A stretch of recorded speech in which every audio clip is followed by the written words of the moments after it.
Hello beautiful people, welcome back to my kitchen. If you're new here, you're very welcome, and if you're one of my returning subscribers, thank you for always coming back. Today we're making something simple, super affordable and extremely delicious: sardine bread. This is one of those simple recipes that saves you on a busy day, perfect for breakfast, lunch boxes, or even for dinner with tea. And the best part, you don't need fancy ingredients to put this together. Without further ado, let's get right into the video, shall we? So first off, we'll be making the dough. We're going to activate our yeast, adding a cup of warm water into a bowl, going in with 20 grams yeast and 50 grams sugar. Give this a very good mix and set it aside. Proofing of yeast is very important to ensure that it is alive and active before adding it into the dough. If the yeast is inactive, it can totally ruin your hard work, so it's better to get a very good active yeast. And make sure to use a warm water to activate the yeast rather than a hot water. Hot water kills it totally.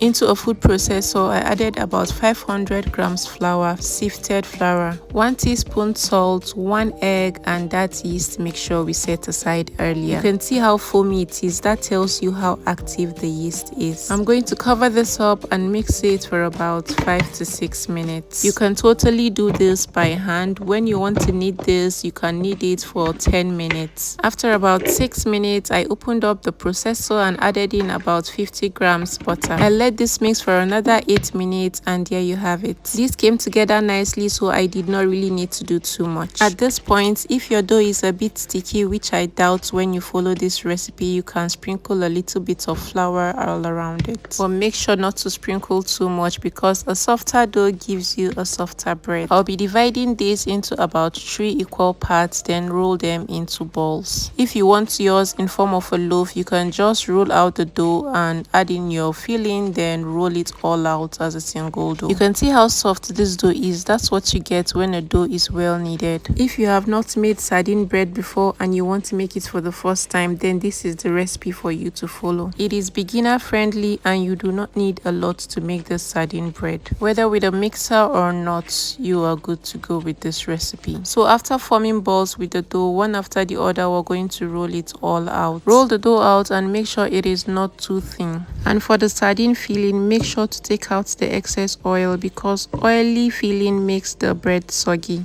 You can touch up the filling by adding spices and onions if you like. I added some black pepper and some coriander powder to mine, and it took out the fishy taste. Fill the dough up with as much filling as you like. Roll it in and ensure it is properly sealed, because we do not want it tapping out. Prepare your baking pan, add in a baking paper in it, and add in the dough. And at this point, make sure you preheat your oven for 20 minutes at 180 degrees. We're going to repeat the same process for the remaining 2 doughs and line them on the baking paper in the baking pan. You can see how easy this sardine bread recipe is. You really should give it a try. One thing I love about sardine bread is how versatile it is. You can have it for breakfast, lunch, or even dinner. This is one of those recipes that look very simple, but when you taste it, you realize how satisfying it is. Another reason why sardine bread is a favorite is because of how budget friendly it is. Just one sardine and you can feed the whole family. You don't need expensive ingredients. You can even customize the filling with whatever you have at home. Cover this up with some cling film and let it rise for about 30 minutes.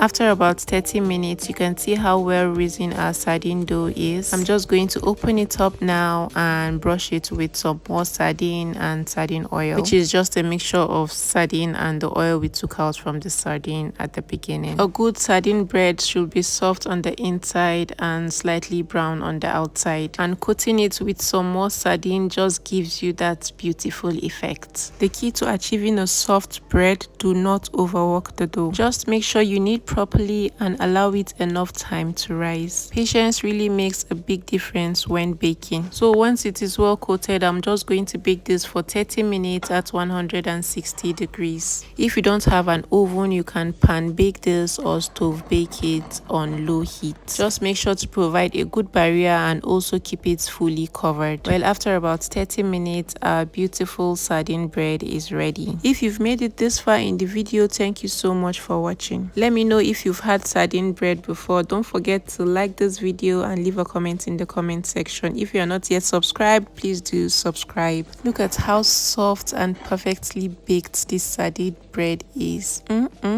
The smell that filled my kitchen, I just cannot tell it all. The top perfectly baked, the bottom perfectly baked, just perfect. With this simple recipe I've given to you, tell me why won't you make sardine bread? The inside is perfectly baked and the sardine filling is just the right amount, not overpowering. Bake this for your family and thank me later.